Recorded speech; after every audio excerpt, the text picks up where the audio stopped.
Okay, magandang gabi sa lahat. This is Justin Talk News PH. At before we start, I would like to request paki-press like, share, and subscribe to Justin Talk News PH. So ano bang pag-usapan natin ngayong gabi na to? Itong mga statement, yung presentation ni Director Matibag sa NBI with regards to para sa kanila explosive daw na revelation na alam naman natin ang daming beses ko na narinig yung testimony na yan, pero nakakatawa lang.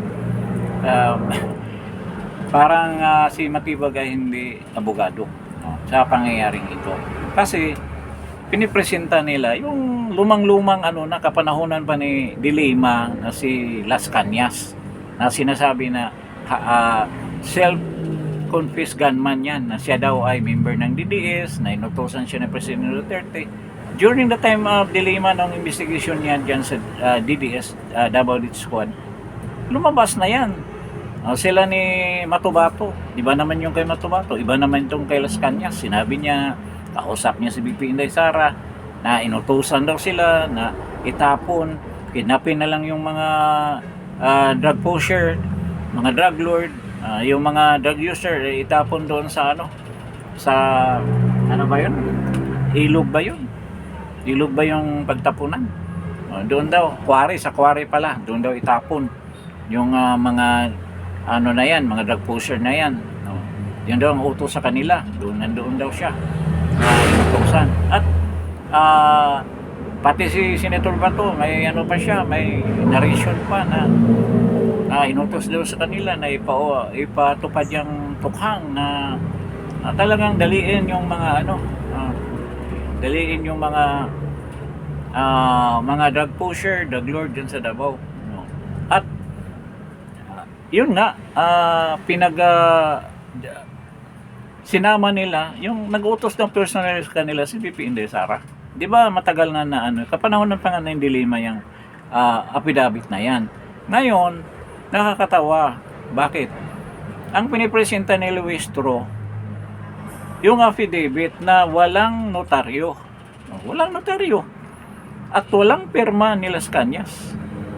So, anong klaseng abogado ito si Matibag? Na sinabi niya, gusto lang namin mapatunayan na violent talaga si BP Inday Sara. Kasi mention yun din niya regarding sa yung sheriff na binugbog ni BP Inday Sara. Hindi naman niya sinabi anong dahilan. Bakit ano bang dahilan? Ngayon, yun nga, nahuli sa pag-cross-examination niya na bakit pinayagan din ni Luistro na walang notaryo yan at pinipresenta dyan. At dalawang pa yun, photocopy lang yung kay Matibag, hindi talaga original. Iba rin naman ng ni hawak na Luistro na affidavit. Pero yung dalawang affidavit walang pirma. Nakita mo? Ang tindi talaga ng hindi mo maintindihan. Hindi naman natin sabihin na ignorante sila. Abogada. Si Luistro, abogada. Ano bang purpose nila? Kasi gusto nilang iparinig sa mga tao na talagang ganyan ang ginagawa ni BP Inday. Yan lang ang purpose. Yan ang ginagawa niya, na malupit si BP Inday Sara. Kayang pumatay ng tao. At gusto nilang ipahiwatig na yung sinabi niya kay Bongbong ay totoo, dahil ito nga sa Davao yan ang ginagawa niya. Yun ang gusto nilang ipahiwatig. At malaki rin naman pagkakamali si Escudero. Alam niya na wala ng pirma, walang notaryo. Bakit inalaw niya yan? Minamarkahan pa as evidence. Nakita mo? Kaya talaga ito bias din talaga ito si Escudero. Bias. Nung medyo halata na, medyo nagbibigay siya sa respondent o sa defense. Pero kung titingnan mo lahat, overall, talagang pinaburan talaga niya yung prosecution. Nakita mo yan, klarong-klaro. Kaya tumayo nga dyan si Pia Cayetano. Sinabihan niya, alam mo naman ang rules of court natin, na huwag ka magpresenta ng isang dokumento na ebidensya, affidavit, na hindi naman notaryado. At Pangalawa, yung taong nag-testify diyan ay hindi naman siya ang nag-issue, ang tawag niyan, nag-execute ng affidavit na yan. Dahil third person siya eh. Oh. Hindi naman siya ang pumirma dyan. At hindi naman sa kanyang salita yung nandyan sa affidavit na yan. Bakit siya magsasalita? Si matibag ang ibig sabihin. So, talagang panluloko lang. Gusto nilang nila sirain si VP Sara. So, ito nga, nasupal pa sila ng husto kay Piat Cayetano na yung ginagawa niya, yung new violation. So, nakakatawa si matibag. Isipin mo, walang notaryo. Oh. Tapos yung pirma, walang pirma. Kaya nga doon nagkabukingan, ba't walang pirma to? Oh. Kasi nag-execute, hindi pala si Las Cañas mismo. Eh malay ba natin kung anong dinagnag ninyo dyan sa mga kwento niyan. Hindi naman yung original na affidavit ni Las Cañas. Oh, baka dinagdagan nyo ng dinagdagan ng gusto. Oh. Tapos ngayon nakakatawa pa. Dahil sabi ni Luis Tro, na sa ICC naman tinatanggap na may walang notaryo. Anong sabi ni Escudero? Ay, hindi naman tayo ang ICC. We are not the ICC. Sampal, kaliwa, kanan yun. Suntok pa kasama. Nakita mo, kahungangan. Ba't i-apply mo yung dito? Yung ICC dito? Parang si Matibag din. Pinagmamalaki yung FBI. Hindi naman under ang mga Pilipino sa FBI, sa US. Kaya iba ang batas nila, no? Iba ang batas natin. In-insist niya na kung sabi ng BPI, pwede na raw arestuhin si VP Sara, sinabi niya. Hindi mo sinabi lahat eh. Hindi mo sinabi na may banta rin sa buhay niya. In fact, siya nga ang unang binantaan. Kaya nagsalita siyang ganyan as a defense mechanism at conditional yung kanyang threat. Ganyan ang nangyari. Kaya itong ginawa ni pagpresenta kay Las Cañas, nakakatawa talaga.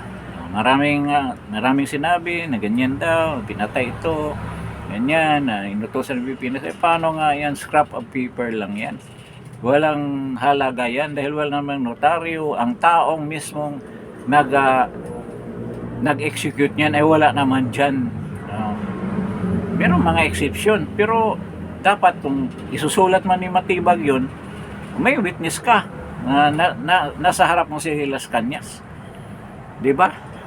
Ganyan ang ito, gusto lang nila talaga ipalabas na si Inday ay violenting pagkatao. Yung regarding naman sa meron daw yung sheriff, hindi niyo minention ang mga events bago mangyari yung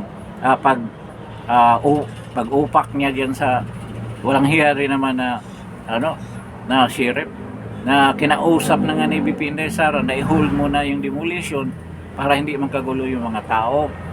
Baka nga merong armado yung mga tao na yan, lalong gagrabe yung sitwasyon dyan.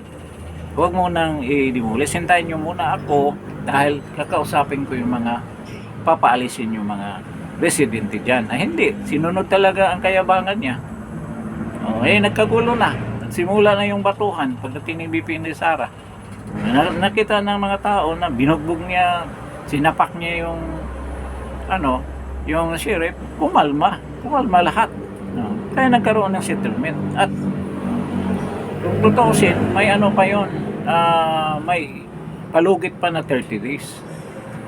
Pwede pa kasi nag-file ng TRO,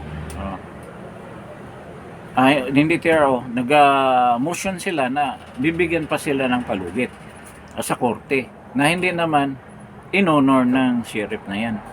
Gumawa siya ng sariling diskarte. Kaya walang gawa ang isang mayor na gusto niya na i-preserve lang ang isang lugar na hindi magkagulo. Linabag ang kagustuhan niya. Kaya yan ang reason. Kaya hindi ibig sabihin na violent kasi VP Sara. Pero ngayon, ito, yung kay Las Cañas, talagang nakakatawa. Kahit na hindi ka abogado, makikita mo talaga ang kapalpakan. Kaya, lalo nga, itong pag-testimony ni Matibag, lalo silang napapahiya. Sa totoo lang. Napapahiya sila. Kulang sa ebidensya, gustong ipresenta na may ebidensya. Pinapartangan si Mayor Basti, wala namang ebidensya. Mag-iimbestiga pa lang. Nakita mo, mag-iimbestiga pa lang, tapos may paratang na, may konklusyon na nga eh. Na 6 na buwan, makita daw nila yung na yung assassin. Isipin mo, may taning. Nakakatawa rin yun dahil sinabi ni Gwen Gatchalian, kailan ba talaga makita? Parang, kailan matapos ang tutor nyo sa witness ninyo? Mga 6 months siguro. Magaling na yun sumagot. At planchado na yung mga gawa-gawa na may mga ebidensya na magturo sa assassin na kausap ni BP Inday Sara. Ganyan ang dapat ng sinagot ni Matibag. Klaro, isipin mo may taning kung kailan mahuli. After 3 to 6 months, mahuli na namin yan. Kitang-kita. Kaya itong kay Las Cañas talaga, yun ang napakatinding pangyayari. Pero actually ito, wala pang cross-examination. Dahil more than 100 pages daw yan. Isipin mo, sa ganyan lang statement, 100 pages. At i-reviewin pa ng respondent o yung defense lawyer ni BP Inday Sara, kaya bukas pa mag-cross-examination. Wala pang ititik up pa rin nila yan. Kaya bukas, matanong si Matibag with regards dyan sa kaso na yan. So nakita natin ang kawalanghayaan ang talagang script na sinusunod nila, napalpak naman. Ang buong akala natin na pagdating ni Matibag dyan, ipipresenta na yung assassin, hindi pa natatapos yung tutorial niya dyan sa assassin na yan.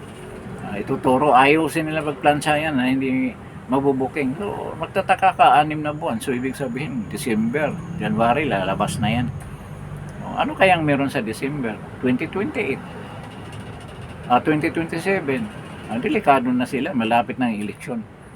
Kaya siguro pinaspasan nila yan. Hindi naman paspasan dahil ang tagal tagal nila mabuo yung script. Lalabas na yung assassin na magtuturo. At ito si Las Cañas siguro, malay mo, pauwiin yan galing sa dahig. Isa lang na naman nila yan dyan. Pero hindi naman nakalagay as witness, wala sila magawa. So, siguro hanggang dito na lang tayo para sa topic nito. Kaya si Las Cañas, puro hearsay ang sinasabi. Hearsay yun. Hindi ka naman, wala ka naman dyan nung nag-execute ng affidavit. Base lang yan dyan sa nabasa mo. Di ba? So, puro hearsay si Matibag.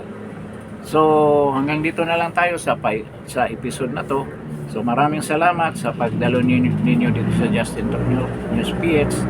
At I hope you will come again and